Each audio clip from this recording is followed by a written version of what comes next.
Hello and welcome. I want to make this video because chessfish is very different than what everyone has seen before.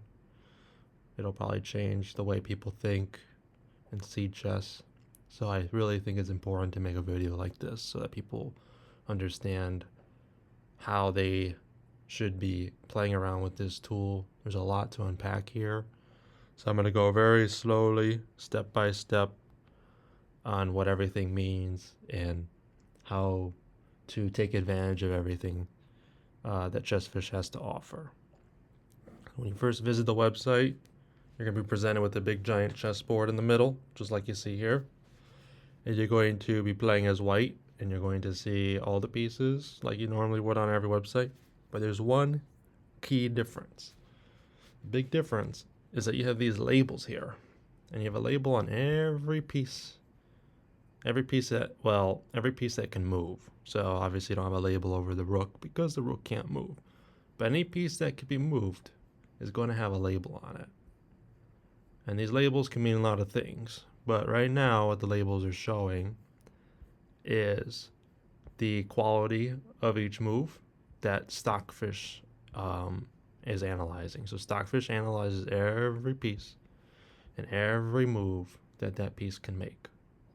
So if we click on, let's say, this king's pawn, you can see that for each legal move, it has its own quality that the Stockfish has analyzed. And when I say quality, I just mean its strength. Is it a good move? Is it a bad move? Does it give white an advantage or black an advantage?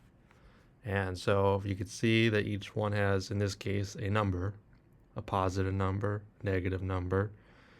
And what positive numbers mean is that white will have the advantage. So the bigger the positive number, the bigger advantage that white has. And for negative numbers, the black has the advantage.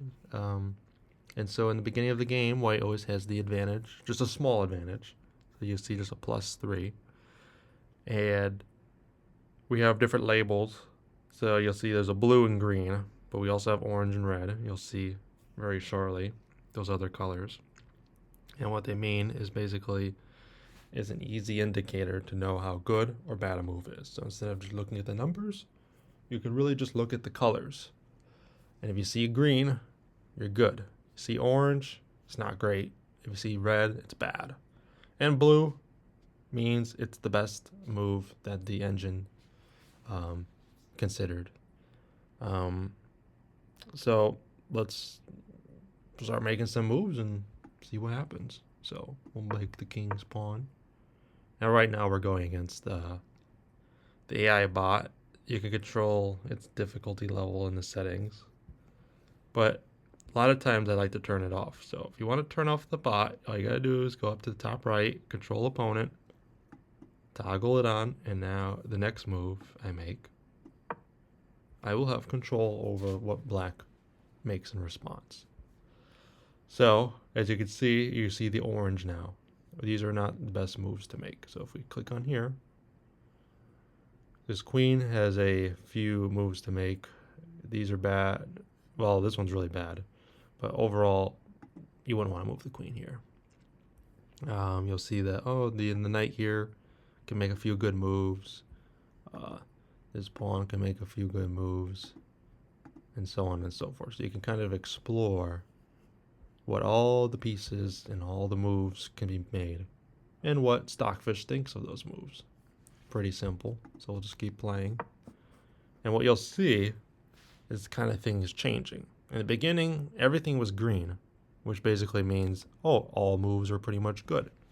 But as you'll see, as you kind of play through the moves, there'll be situations where there's only one good move to make.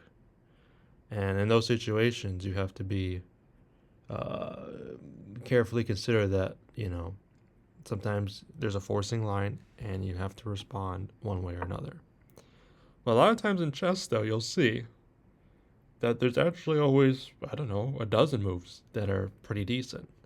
And so I think that's one big thing that's different about Chessfish is that we want to show the full picture. We don't want to just show you what the best move is, even though we do, right? The blue is the best. But we want to show you all your options. Not just what the second or the third move is, but what are all the options, even the blunders. Got to show them all, because being able to see the full picture will hopefully let people explore chess and understand chess in a way that they never understood it before. And I believe in the future, this is going to be how everyone will practice and study chess going forward, analyzing their games, everything. So, what you might be seeing here is the way we learn chess, play chess, and practice chess is going to be changing a lot in the next 10 years or so. And it will hopefully have all started from this moment. So it's best to get on this early, change the way you think of chess. If you're new to chess, this is the tool to use. I don't want to go full salesman on you, but I just want to let you know that I'm pretty confident that this is going to change the game. But I will let you decide that for yourself. I'm just here to explain it and tell you how to take full advantage of it while you can. So, as I would say, everything's labeled here, so we'll just keep playing just to kind of get a feel for things, right? Let's make some moves here. Let's make a move here. And we'll eventually start to see, let's try to like get into a situation where like, here, let's go here. See, this is a situation that you'll see come up where there's only a couple good moves to make here, right? It's either you're going to move the bishop back, push the pawn forward to attack the knight because they're going to want to take the bishop, and everything else is red. So you'll just see these moments, right? There's these moments where if you go back, everything's green, everything's stable, and then all of a sudden there's a big threat on the board. Oh no, black pushes its pawn, it's attacking the white bishop here. Now white only has a few good replies. So that's one thing I love about ChessFish, is that you kind of see how a situation evolves from peace to war. And this is war right here. There's a battle happening. There's a threat that you have to react to. And so other chess analysis doesn't really show this. And this is one thing I really like. So move out of the way. Everything's fine. And also one thing I want to show you guys is, earlier I was showing you can go back a few moves. What if you don't want to make this move? What if you want to make a different move? You can. If you go back, now you see the two forks in the road, right? One situation here where, black pushes forward, white goes back. Another one where black takes. So you can kind of have these variations, and on the right side you can see, these are the variations here. This is not unique to ChessFish. A lot of platforms have it, but one thing we do differently is the way we visualize it on the screen, right? You'll see these arrows. So we show these arrows to show the variations on the board. So you don't have to get lost in all this text on the right side, right? Because I can't handle that. I got to see it visually. So visually you can see clear as day. Oh, these are the different moves that were played out. These are the different lines that I've already explored. So it's very useful to navigate and use ChessFish in a way that lets you explore freely and not get too lost in the details. I think this kind of explains the core here. There's a lot more to unpack we're going to get to. Let's see, the next thing I want to go over is we need to go back to the very beginning. Very beginning. Right in the beginning of the game. We had seen in the beginning all of the moves from Stockfish's point of view. But if you know from studying that we have stuff like the king's pawn, the queen's gambit sacrifice, the Sicilian, and all those other good stuff. Why don't we put that into ChessFish? We did. And over on the right side, we had engine only as the default, but you can switch it to book. And when you switch to book move, now you see a completely different screen. Before you just saw what the Stockfish thought, but now you see what theory and all the books, all the chess books in the world are now on your screen. And you'll see here, we play the king's pawn. So when you hover over, this is the one, I'm not even going to pronounce that, but here's the king's pawn. French defense, right? We actually played the French defense, okay. So, this normal variation. So you kind of see that now not only do you see what Stockfish sees, but now you see what all those thousands of chess books also teach you. But now you don't have to buy all those books or Google all those different, theoretical lines. Now you just explore using Chessfish. You could just explore all these lines, like the Sicilian French defense. I never heard of that, but now I can learn it. Benoni defense. Oh, okay. Benoni this, Benoni that. So look at that. You can go through all of your lines, all of the theory, right? Here's the queen's pawn game, right? If we wanted to go back and play the queen's pawn. Oh, that's the queen's pawn. Oh, this is the queen's gambit. Look at that. It's the famous move. Wow. Oh, we're going to accept the queen's gambit. Maybe we won't accept it. Maybe we'll decline the queen's gambit and offer our own gambit. Look at that. So there's a lot to unpack here. And this, in my opinion, just makes Chessfish like 10 times better, because now not only do you see what Stockfish sees, now you have thousands of books into Chessfish, basically. But that's not all. This is something that, I'm not saying this is like just completely unique to Chessfish, but at least visually speaking, it is completely unique to Chessfish, because I haven't seen it on the board. But yeah, you could probably Google all these lines or find some sort of database to import or whatever. But look at it, it's right in front of you. Clean as day, easy, no setup necessary. Just go to the website, it's there. So there's one more thing I want to show you though. Not only do we show the book moves, we also show something called popular moves. Now I want to explain this. This is something that you can get on other websites, I know. And actually we actually got all this data from Lichess. So Lichess has public available information about all the games played on there. So we processed close to 1 billion chess games from Lichess, and we we processed all the openings. So what that gave us is basically how often is every move made. So in the beginning, how often is this king's move made? 277 million times. It's played very, very often. And let's keep moving. And you'll see the numbers always decrease, because as you get into a more farther into the game, less people play those moves. So we'll just kind of go through, and still we got 1 million people playing, 500,000 people, 28,000 people played this move, 10,000 people played this move. And eventually you'll see that as you get farther into the game, let's make this other move here. Eventually you're going to run out of popular moves, right? Now you're into like a game that's probably played by less than 100 people in the world, or at least, give or take. So now you're in a very unique situation where it's not something you really would study. You're just going to have to know what moves to make. And this is where Stockfish comes in, right? You're going to be able to easily transition from theoretical to popular common moves to just what the engine thinks.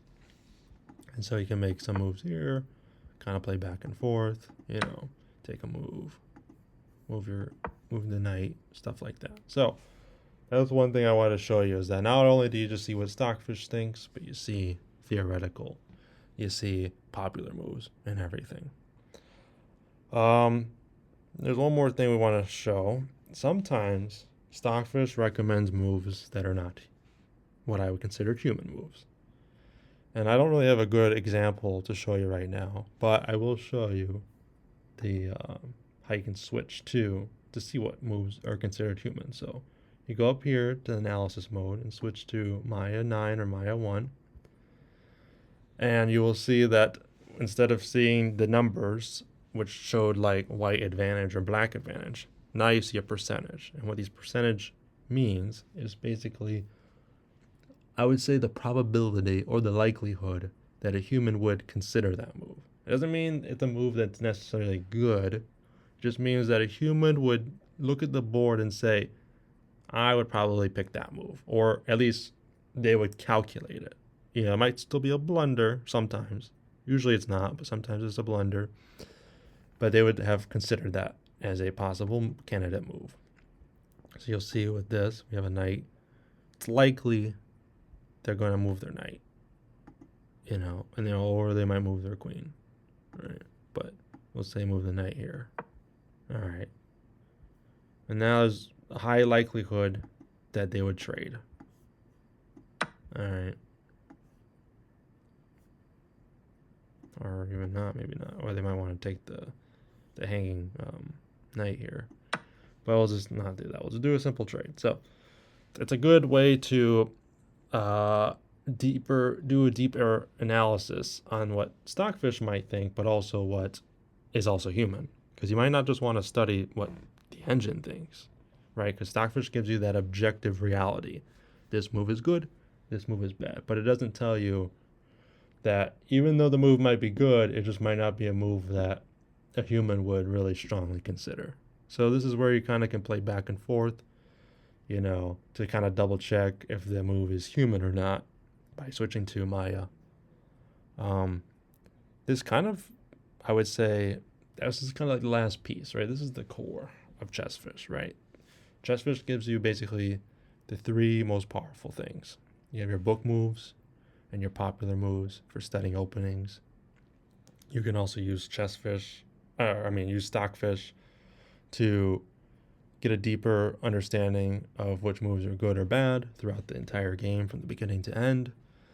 And then you can also use Maya as a way to gauge what moves are human and which moves are not human. And this should change the way you think about chess. No longer is chess just like, memorization, right? People like to memorize openings. No, you don't need to memorize openings. You need to understand the fundamentals. And hopefully Chessfish helps people see those fundamentals. Let them explore. This is for exploring. You don't need to just, find the best move. Try to understand the push and pull, right? The stability where we showed earlier, where sometimes there's situations where you gotta make that move. And you can't question it because everything else is saying this is the only good move to make. But there's also situations where, there's like 5 or 10 moves to make. It's not a big deal. You don't have to think too hard about which one's the best. Just make a move because you'll eventually get into a situation where you're forced to make a move anyways. So this hopefully kind of helps people, have an open mind about chess, see all the possibilities, no longer get stuck in memorizing openings, no longer get stuck in just following what the chess engine tells you that is the best move. Now you can see from different perspectives, whether it's the perspective of book moves, the perspective of popular moves, the perspective of what the engine thinks of every move, or what Maya thinks is a human move and what is not a human move. This will hopefully give you a deeper understanding of chess as you use it and change the way you see it. So with that being said, if you have any questions, any input, because we're always trying to improve things. So if there's something you think, that's not, this is kind of a bad way to do things, let us know what you think. Because like I said, sometimes there might be a few things that we can improve on. And if you want to tell us more, you can join our Discord on the left side of the screen. You can just click on our Discord group and talk about whatever you want, as long as it's related to chess. We love to have discussions there. So hopefully this kind of helps you understand how to use Chessfish, how to take full advantage of it. There's a lot more that you can explore here that I won't be getting into. A lot of it's just the little details, right? You can save your games, or you can load your games, you can you can import your games, export your games. There's a whole lot of settings to play around with, so I'm not going to get into that today.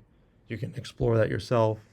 But if you want me to make a follow-up video showing those more details, or if there's anything else that confused you in this video, please let me know. But with that being said, I think we can close this down. So thank you for watching the video, and till next time.